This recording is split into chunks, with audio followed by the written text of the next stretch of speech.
just looking around the league, team-wise and player-wise from other schools? Well, it's kind of tough with all the different teams playing just kind of cakewalk games for the most part. There weren't a lot of real challenges outside of a couple games. DePaul won just barely, but again, we're not expecting much from them.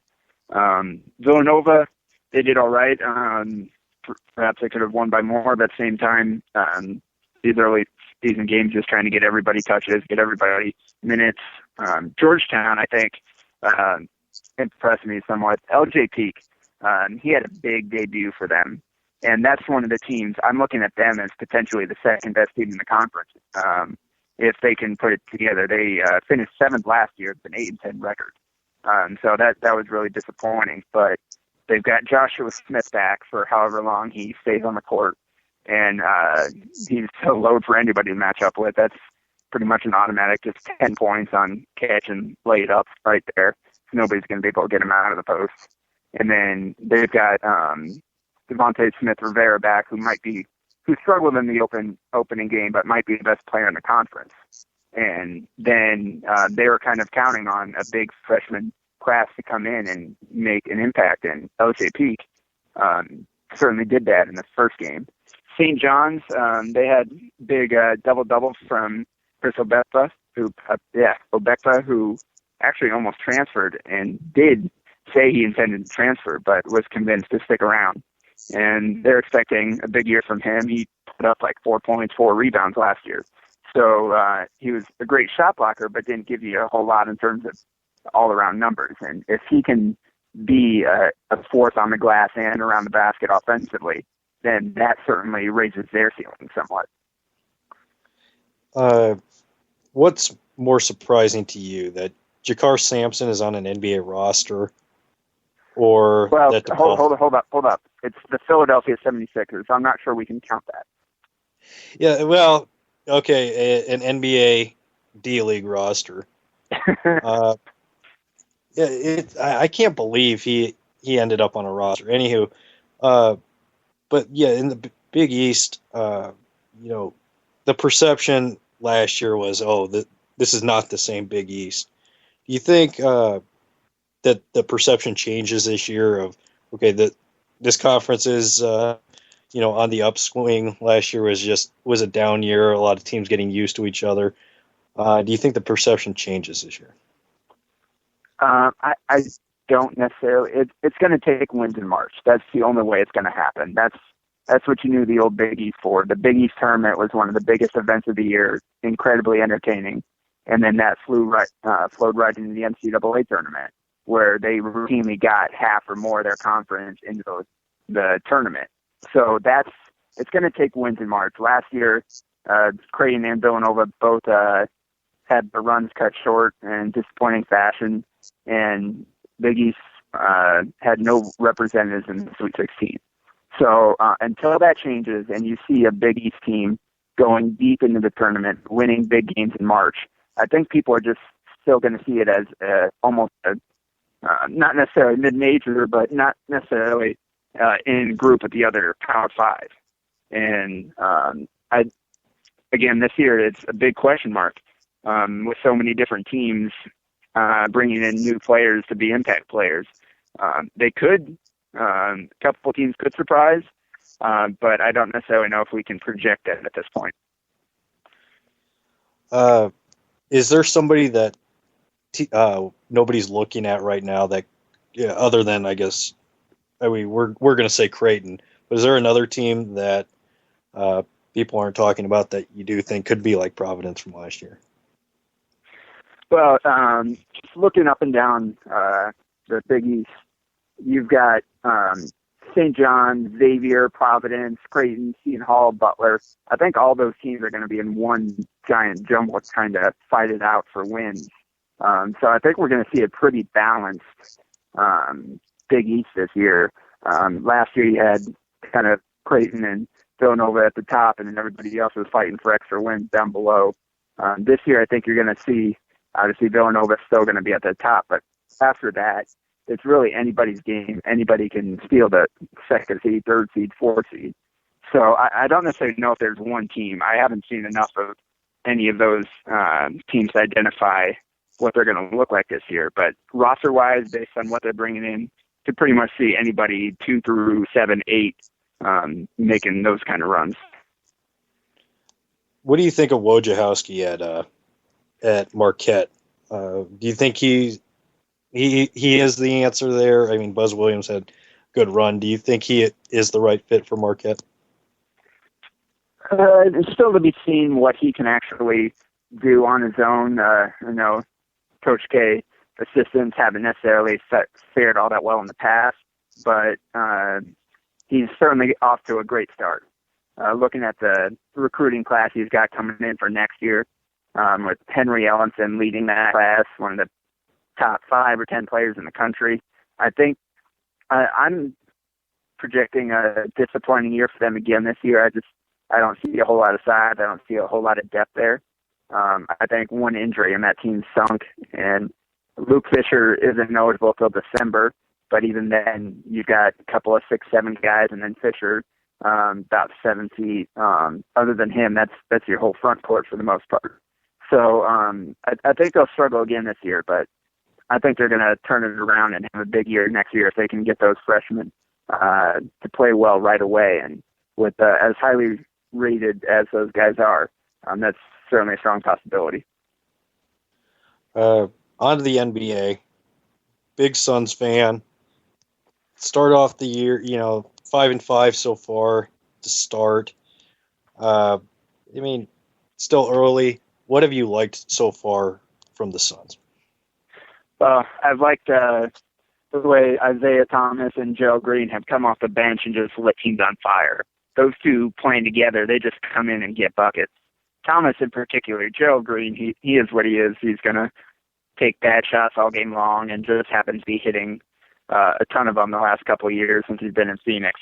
But Isaiah Thomas, coming over from Sacramento, he was their big offseason addition to add to Goran Dragic and Eric Bledsoe, and he's been really good getting into the paint, scoring, and occasionally making some plays for others when defenses collapse on him.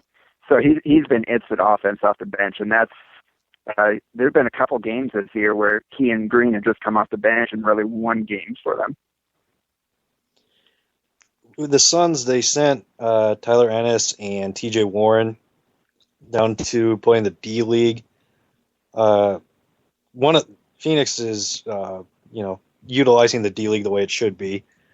Do you like the move of, getting these guys more playing time? They obviously played well against the Legends, but for small markets, how important do you think it is for utilizing that D League with, low first round picks, mid first round picks to really get them that playing time they need to benefit them later?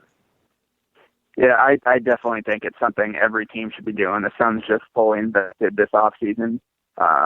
They one-to-one relationship with affiliation with the Bakersfield Jam, and they had Coach Nate Bjorken come in, spend some time with Coach Hornacek this summer to learn his system, and they're running the same stuff that Jeff is with the Suns, and so that'll be great experience for those guys. T.J. Warren broke his finger and didn't get a chance to play early on when P.J. Tucker was suspended, which a lot of fans were looking forward to seeing. So he kind of missed his chance there to crack the rotation. And when he got back, Tucker was already back in the lineup, and there weren't really any minutes available. And obviously with Dragic and Bledsoe and Thomas and Green, there are no minutes left in the backcourt. So neither one of those guys were playing, and it didn't look like either one would have much of a chance to play. So to send them down to the D League, let them get out there and play a little bit, so they're not just kind of toiling away and practice every day. But I think that'll kind of reinvigorate them as well, and letting them get out there and play the game. Because if you talk to any guys at redshirt sitting out that season, going through everything but the games is really tough. So it's kind of the same thing in the NBA. I would imagine that it's tough putting in all that work and not being able to play. So just not even physically, I think mentally, this will be great for them. The problem is the D-League style of play is so much different than the NBA in terms of defense and how fast they play.